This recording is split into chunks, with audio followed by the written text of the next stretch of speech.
Chapter 7 linear equation of second order with variable constant. इसमें कोई equation हमारे इस फॉर्म में होती है, देन हम इसको सॉल्व करते हैं। सॉल्व करने के लिए हम इसका कंप्लीमेंट सॉल्यूशन देन इसका कंप्लीमेंट सॉल्यूशन निकालने के लिए हमारे पास कुछ इस तरह के फंक्शंस होते हैं जो शॉर्ट में हमें ये दिया है। All the above result are summarise below. अगर कोई हमारा y इक्वल्स टू e की पावर x है, ये हमारा पार्ट होगा सी एफ का, when 1 + p + q equals to 0 होगा। p एंड q ये होते हैं जो हम इक्वेशन से कंपेरिजन से निकाल सकते हैं। अगर हमारे पास 1 - p + q इक्वल्स टू 0 है, देन सी एफ का part y equals to -x होगा। सिमिलरली थर्ड, फोर्थ एंड आगे आप कर सकते हैं इतने, जैसा कि हमें एग्जांपल में दिया है।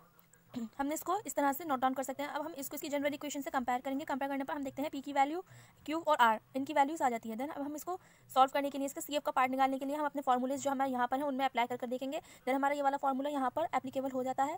देन इसका e की पावर 2x पार्ट होगा सी एफ का। इसको सॉल्व करने के लिए हम y इक्वल्स टू v और जो हमारे पास पार्ट आता है इसकी पुट करते हैं। देन इसको ये d2y/dx एंड dy/dx की वैल्यू इस वैल्यू से पुट करते हैं और हमारे पास ये रिड्यूस होकर इस तरह से आ जाती है।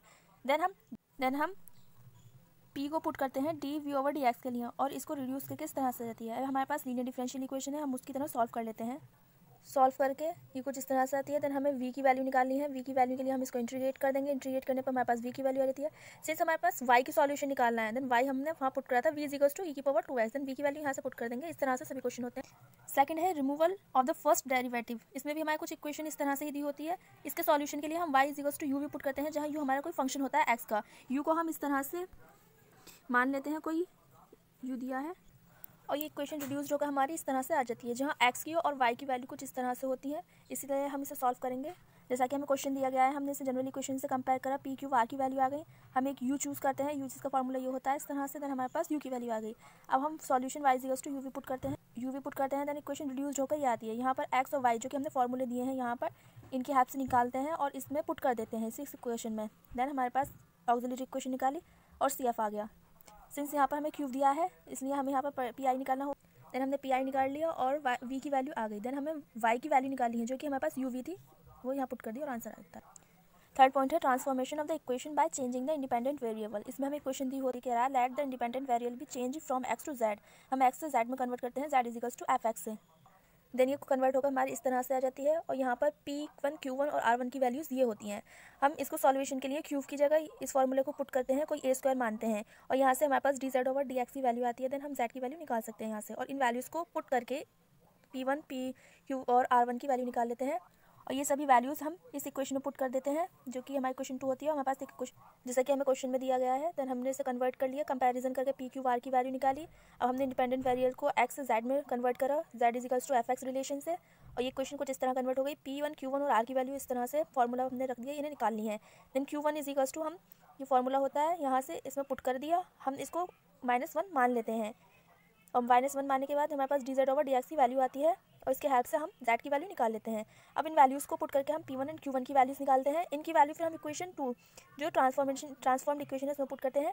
पुट करने के बाद हम इसकी ऑक्सिलरी इक्वेशन निकालते हैं। Then C F since cube है इसमें, देन पी आई भी निकालते हैं। Then solution of Y, then complete solution of जो हम जेड की जगह हम x² पुट करते हैं क्योंकि z इक्वल्स टू x² है।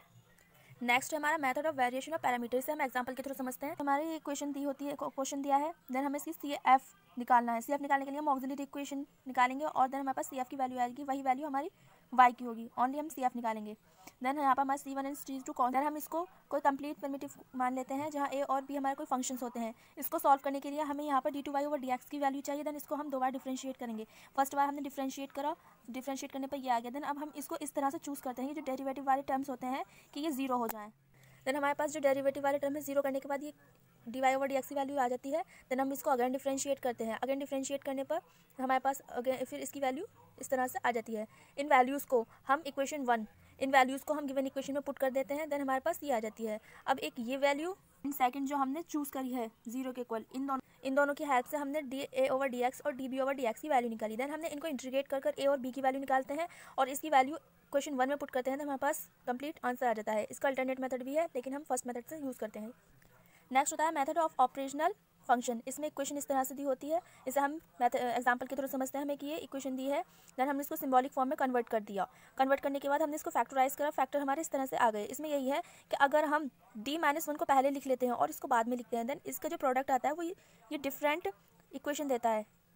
जो हमारी इससे डिफरेंट है।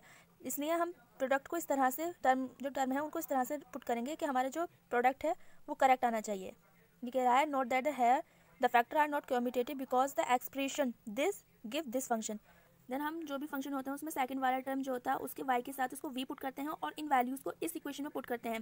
पुट करने के बाद हम इसे सिंप्लीफाई करते हैं। यहाँ पर ये हमारी लीनियर डिफरेंशियल इक्वेशन बन। देन हम लीनियर डिफरेंशियल इक्वेशन की तरह से सॉल्व करते हैं। सॉल्व करने के बाद हमारे पास v की वैल्यू आती है। देन हम v की वैल्यू यहाँ पर पुट करते हैं। देन v की वैल्यू पुट करने पर हमें ये अगेन एक लीनियर डिफरेंशियल इक्वेशन बन गई। हम इसे अगेन सॉल्व करेंगे, y की वैल्यू मिल जाती है।